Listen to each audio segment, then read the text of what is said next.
Hello YouTube, this is Lone Pantheist. I'm not really sure what I'm going to call this video, but I'm going to try to make it more about the differences between atheism and pantheism. There are little differences and you can be both. Also things like reincarnation and stuff like that. Now, a pantheist, it does mean pan, all, and theos, God, but you have what's a classical pantheist, which believes that God is the universe, or the universe is God, a conscious being that actually, works intelligently through evolution and stuff like that. That's classical pantheist. And you have what's called a naturalistic pantheist, which is the fact they mainly just focus on nature. They're not really concerned with if nature's intelligent or not. They know individual things in nature are intelligent, and this is kind of where it sort of blends in with atheism. Now, the thing about the main difference between pantheism and atheism is that atheism usually just it's a stance against the belief of God, which is a perfectly well-grounded, reasonable stance. Pantheism could be the same thing, or be more of a stance that there's not some mystical creator outside the universe; it's within the universe. So I'm going to discuss basically the differences of pantheism. I'm going to throw in atheism there because it's kind of pretty much on the same subject, as well as pantheistic beliefs. Now, in India, they have the Caravakas, I believe. Yeah, I'm not sure. I'm going to try to provide a link below, one that's not from Wikipedia, which were an atheistic society within Hinduism. A lot of people have this misconception that Hinduism is polytheism or polytheistic. Hinduism actually encompasses pretty much all across the board, pantheism and panentheism as well. Brahman is their pantheistic concept. I discussed this in the earlier videos, but I think I'm going to go ahead and discuss this again. Brahman and Brahma. Brahma is more the creator god that actually, is supposed to be the physical, or that where all the physical of the universe, matter and energy and space and everything came from. Brahman, similar concept, but it's more like the ultimate reality. Neither are really worshipped. There was like one or two temples to Brahma in India.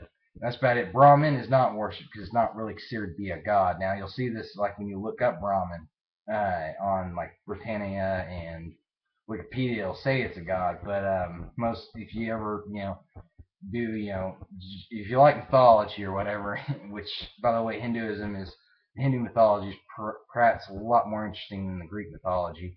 Um, then if you do some studying into this, you'll know that this is not a god, and they don't believe in it as God. It's just simply the ultimate reality. Quite simply, to the pantheists who believe in the universe, or if you want to get into the whole multi-universe theory, the multi-universe, it's also the ultimate reality. Everything is one. Everything blends in a coalescence. Now, this is scientifically accurate in terms of the pantheistic side of these beliefs, as well as pantheism. The fact that everything is sort of in a symbiotic state. Everything does affect one another, and from a philosophical standpoint, what a pantheist does, they view the universe and the connection within. Classical pantheists will view it as spiritual connection. Naturalistic pantheist will view it as perhaps the interactions between the living creatures on not just on the planet, but the interaction of the planet and stars, the stars within the galaxies themselves, even galaxies that are on the other side of the universe had some type of effect back when the universe was much smaller on our galaxy, even if they don't have so today. So this thing kind of even cuts across time.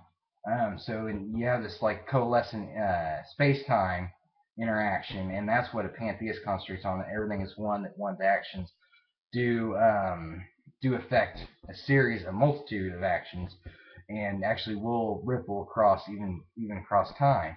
Um, just simply yes or no question. Now that's the cause and effect theory that you see in Buddhism. You also see this in Hinduism, which is developed, 3, 4, in some cases 5,000 years ago. Some of the basic elements were. The Caravakas, I believe, were definitely around before the time of Christianity. So that would put any society that was atheistic as being far older than Christianity itself. Now, reincarnation. The thing about it is, most people believe in reincarnation is when you die, your soul or your consciousness transfers to another body. Um, Now, the thing about this is where you get some of the strong atheists on this, where they will disagree with this. To be honest with you, atheism really just disagrees with God, but some have, also have disagreements with this one. And I don't really see this as irrational because of the simple fact that, yes, all the atoms in my body will decay back to the earth. All the energy that's making up me now will still exist after I died. It existed before I died. So, if consciousness is either attached to the matter or attached to the energy or something else entirely, consciousness being the basic awareness, what makes you actually aware, not necessarily your memories or your feelings and all that. That's all based in your brain. Okay, but the actual basic consciousness, there is a possibility that could get recycled. Um, your body does get recycled to the earth. You do become insect food. You do eventually, you might even become, part of your atoms might become a tree. We have, you don't even have to really look in science to this. You just look at your, everyday neighborhood graveyard, and yeah, you go back to the earth. That's even a basic statement in almost all religions. Of course, your consciousness is a different matter, but so whether it exists or not, there is some form or element of reincarnation that does exist.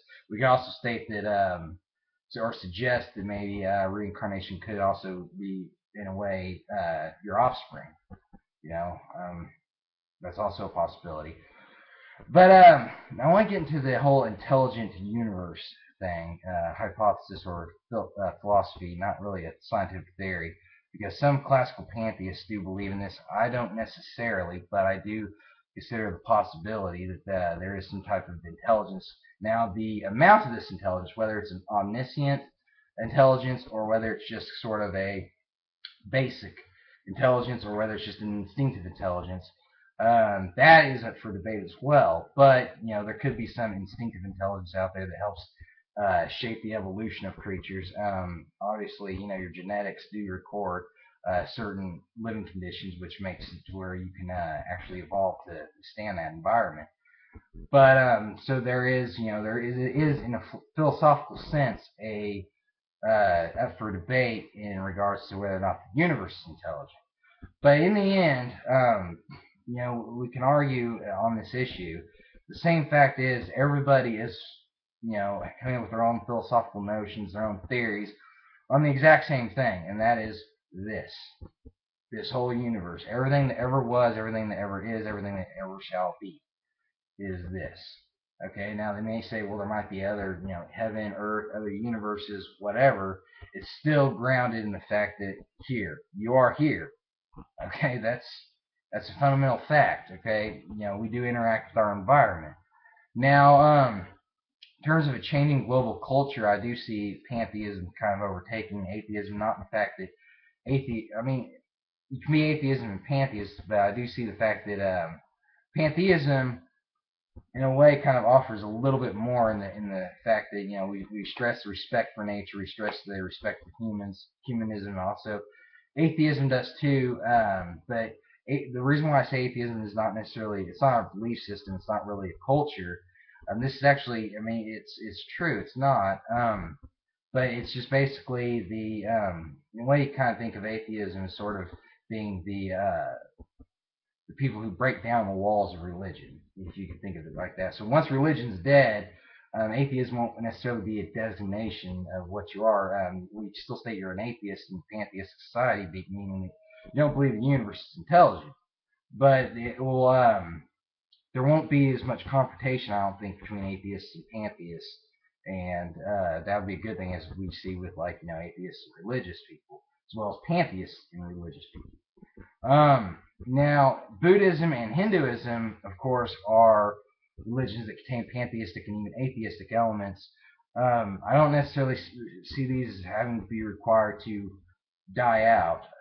They could, just be elevated to more of a Vedanta Hinduism, which is the belief just in Brahman, the ultimate reality. And Buddhism, they can elevate. Buddhism itself is, they don't believe in gods anyway. Most of them don't. You can still be a Buddhistic Christian. Technically, you still be a pantheistic Christian. You can be an atheistic pantheist. So I mean, it gets confusing, but I do see that pantheism is, in a way, we can all say we're all pantheists because we all take part in the universe. We all take part in the care of nature, and to some degree, we all see the interaction. It's no big secret. It's not some secret knowledge that nobody knows about. It's just maybe perhaps people don't realize it. And once you realize it, then you'll understand that okay, there's something deeper. There's something more mysterious about the universe itself than religion, or in some cases, science itself can fully explain. Now, as for subjective reality and objective reality, okay. Now, I believe that the universe is objective, but I do believe it's subject to our subjectivity. Okay, pick this soda can. It's made for gripping. It's got a, sorry, wrong little discussion. Anyway, take this Dr. Pepper bottle, and I can only, no matter how much I describe it to a person who's born blind, they're not going to really grasp the reality of this bottle. Okay, because they've never seen it before. They have no point of reference. So this Dr. Pepper bottle, in terms of understanding what it is, in terms of its creation, because this was created by humans, not naturally grown. Technically, by the way, for those of you who don't know my reference to Ray Comfort, that banana he used was genetically engineered, but that's a whole different video. So fail on his part. We all know that anyway. But this bottle is definitely made by humans. See something, it must have a maker. But anyway, yeah, but they won't be able to fully grasp it, and so there is a subjectivity to the fact that your mind does, in a way, not create the universe, but it makes you aware of the universe itself. So, in some existentialism or existentialist point of view, that word is hard to say. I probably won't be able to say it 3 times fast. Probably didn't even say it the right time the first time. Anyway, from their point of view, they're also kind of valid. But then again, I do believe the universe is objective. Now, so I mean, it does require the element of the brain, and the subjective reality could be the fact that we give worth to money, worth to gold. We believe in things like lines on a map. We believe that when words that come out of our mouths sound different from words that come out of other people's mouths, that there must be something deeply different from them and us, or the fact that they adapted to a different environment and therefore they look differently, skin color, whatever. That in itself is subjective to give it meaning. Meaning of the universe is subjective, completely subjective. That's just up to you. You decide the way to how much this means, how much that means. Okay, they speak a different language, they have different noises coming out of their mouth. That means they get their own country, and technically even that's false because Canada, UK, and the United States and Australia all speak the same language. Well, Canada actually has French people, but we're all different countries. And within Canada, you have French people and French-speaking people and English-speaking people, and they're all in the same country. So countries themselves are not really physically bound; they are subjective. So there is a subjective reality. But anyway, in that sense, I mean that is up to debate and philosophy. But I don't believe, so I'm probably not going to name this atheism versus pantheism because there really is nothing versing each other. But the difference is pantheists, I guess, we tend to say, okay, we've moved on from religion. We're not going to bother messing with those folks. Have fun, atheists. We're going to go our way and come up with some interesting poetry and how night and day coalesce with each other. Seem to be liking that word tonight. Well, better than symbiosis, I guess. Anyway, or the symbiotic nature, just saying, that one word. Anyway, I'm rambling on, so I'm going to go ahead and end this video. The basic point is, philosophy is here to stay. Okay, some of the strong atheists may not like that. I say some because a lot of atheists are still, they do have their own philosophies. That's perfect. And a technically strong atheist who's against everything is, expressing his own philosophy. That's great. But philosophy is here to stay, even if it is about afterlife, stuff like that, in terms of reincarnation and perhaps maybe even an afterlife. But I don't think it's going to be anything like we expect if there is one. But religion, I think, is going to die. I think spiritualism is here to stay. I think philosophy is here to stay, but I don't think religion is. So anyway, I don't know what I'm going to name this video now. But whatever. You'll see it up there or it's down there now. I keep changing everything on me. Anyway, have a good one, YouTube, and see you next video.